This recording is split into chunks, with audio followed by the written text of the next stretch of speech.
জনগণের আমানত রক্ষায় জমিয়ত সর্বদা সচেষ্ট থাকবে মোহাম্মদ আলীম।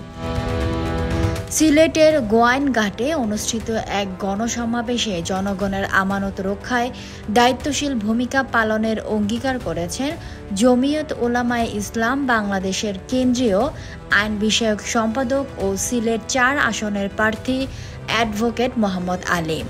তিনি বলেন, জমিয়ত জনগণের বিশ্বাস ও আস্থার জায়গা।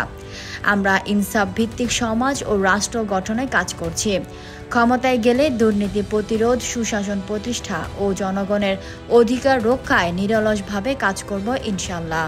সোমবার বিকেলে গোয়াইনঘাট উপজেলা শহীদ মিনার প্রাঙ্গণে ইনসাফ ভিত্তিক রাষ্ট্র গঠনের দাবিতে আয়োজিত গণসমাবেশের শেষে সাংবাদিকদের সঙ্গে আলাপকালে তিনি একথা বলেন। মোহাম্মদ আলী আরও বলেন, ন্যায় ও ইনসাফের রাজনীতি প্রতিষ্ঠাই আমাদের লক্ষ্য।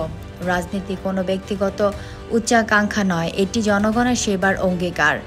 আসন্ন জাতীয় নির্বাচনে খেজুর গাছ প্রতীকে ভোট দিয়ে ইনসাফ প্রতিষ্ঠার আন্দোলনকে সফল করুন।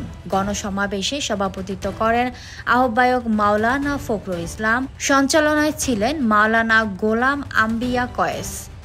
উদ্বোধক ছিলেন জমিয়তের কেন্দ্রীয় উপদেষ্টা আল্লামা আলিমউদ্দিন দুর্বলপুরী। প্রধান অতিথি ছিলেন মহাসচিব মাওলানা মঞ্জুরুল ইসলাম আফেন্দি এবং বিশেষ অতিথি ছিলেন যুগ্ম মহাসচিব মাওলানা বাহাউদ্দিন জাকারিয়া।